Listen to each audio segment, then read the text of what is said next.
Hello, घर चाहिँ मेरो हेटौँडा बसाइ अहिले 25 मा बस्छु। म चाहिँ यहाँ मङ्गलराई माध्यमिक विद्यालयमा अध्यापन गराउँछु। मैले यहाँ अध्यापन गराएको 18 वर्ष भयो। 18 वर्ष भए पनि अहिले म राजकोटामै छु।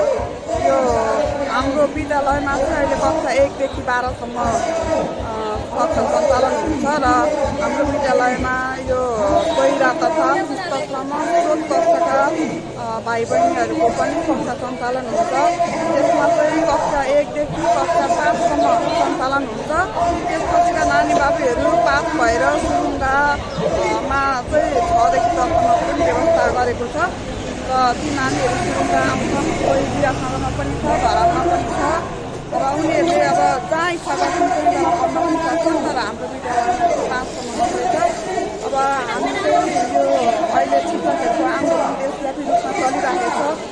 यो आन्दोलनमा चाहिँ अब हामी सबैजना सक्रिय भएर विगत 1 महिनादेखि नै हामी सक्रिय रूपमा चाहिँ यो हामीले अग्रगामी अधिकार आओस् भनेर चाहिँ हामीले यो शिक्षकहरूको आन्दोलन गरिरहेका छौँ र हामीले अस्ति सुरुमा 15 गते 16 गतेको दिन दमकमा राख्यौँ, 17 गते 15 गते दमकमा होला, 16 गते यता कोइलीगञ्जमा र आज चाहिँ हामी यहाँ केरखाना आन्दोलनरतमै छौँ र आशा छ चाँडोभन्दा चाँडो हाम्रो यो आन्दोलन सफल हुन्छ भन्ने कामना गर्दछौँ। धन्यवाद।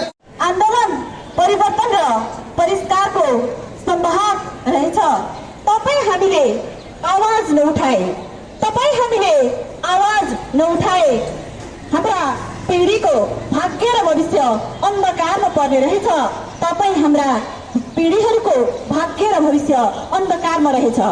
यस विरोध कार्यक्रमका सभाध्यक्ष महोदय, क्षेत्र नम्बर 5 स्थित 4वटै गाउँपालिकाका शिक्षक महासङ्घका अध्यक्षज्यूहरू, पदाधिकारीज्यूहरू, विभिन्न विद्यालयबाट उपस्थित हुनुहुने सम्पूर्ण प्रधानाध्यापकज्यूहरू, सम्पूर्ण शिक्षक शिक्षिकाज्यूहरू, उपस्थित सम्पूर्ण कर्मचारीज्यूहरू, हामीलाई सुरक्षा गर्नुहुने सुरक्षा कर्मीज्यूहरू, स्वास्थ्य कर्मीज्यूहरू, पत्रकार मित्रहरू लगायत उपस्थित हामीलाई माया गर्नुहुने, हाम्रो विद्यालयलाई माया गर्नुहुने हाम्रा सम्पूर्ण तमाम अभिभावकज्यूहरू, कमल गाउँपालिकाका सम्पूर्ण हाम्रा आमा बुबा दाजुभाइ तथा दिदीबहिनीहरू, विगत लामो समयदेखि चलिरहेको शिक्षक आन्दोलन 50औं वर्ष बित्दा पनि पञ्चायत कालमा बनेको ऐन अहिलेसम्म पनि त्यही ऐन सिउँदै टाल्दै विभिन्न वार्ता र विभिन्न सम्झौताबाट कार्यान्वयन हुन नसकेको आन्दोलन,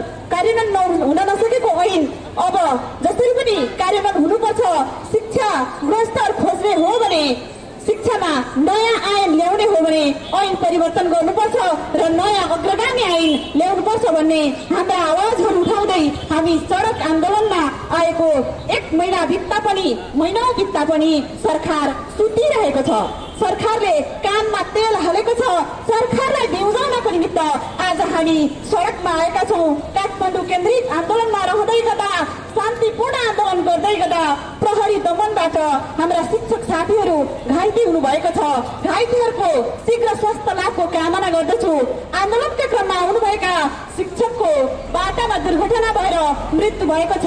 मृत्यु हुने शिक्षकको हार्दिक श्रद्धासुमन व्यक्त गर्दछु र हामीले चाहेको, हामीलाई विभिन्न तहगत रूपमा उत्पादन गरेको, हामीलाई जन्माएको, हामीलाई पक्षपात गरेको हाम्रा शिक्षकहरूका आन्दोलन, हाम्रा माग मुद्दाहरूलाई एउटै डालोमा हालियोस्। हामी सबैलाई हामी एक हौँ भन्ने भावना होस्। यो शिक्षकको माग मुद्दा मात्रै होइन, हामी सबै अभिभावक, हाम्रा विद्यार्थीहरू लगायत तमाम हाम्रो राष्ट्र निर्माणका निमित्त आज हामी लागेका छौँ। यो कुरा स्थानीय सरकारमा पनि हामी अवगत गराउन चाहन्छौँ र हामीलाई हाम्रा माग मुद्दाहरू तुरन्त चाँडोभन्दा चाँडो सम्बोधन होस् र हामीलाई विद्यालय जान वातावरण बनोस् भन्ने यहीँबाट कामना गर्दै अब आउने दिनहरूमा हाम्रा विद्यार्थी भाइ बहिनीहरूको जति पनि शैक्षिक क्षति भएको छ त्यो क्षति हामी अनवरत रूपमा लागेर अहोरात्र खटेर हामी त्यो पुरा गर्नेछौँ। हाम्रा साना नानी भाइ बहिनीहरूको चिन्ता स्थानीय सरकार, जनप्रतिनिधि तपाईँहरूलाई भन्दा हामीलाई बढी छ। हामीलाई चिन्ता छ हामी पीडित भएका छौँ तर हामी पनि तिनै विद्यार्थी भाइ बहिनीहरूको भाग्य र भविष्यका निमित्त अब पनि फेरि त्यो पिँढीले अन्धकारमा डुब्नु नपरोस् भनेर हामी लडिरहेका छौँ। यो घाम पानी नभनिकन महिनौं दिनसम्म सडकमा रहेका छौँ। यो कुरा जानकारी गराउन चाहन्छु र तपाईँ हामी सबैको हाम्रो आन्दोलन हो।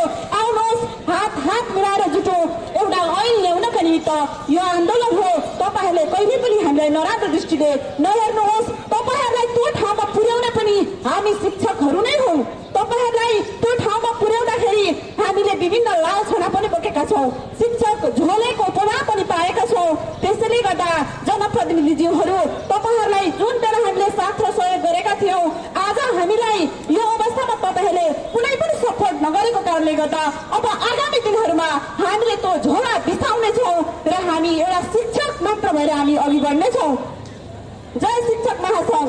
शिक्षक आन्दोलन जारी छ। सम्पूर्ण साथीहरूले आन्दोलनलाई यो मेरो नारालाई साथ दिनुहोला। शिक्षक आन्दोलन जारी छ।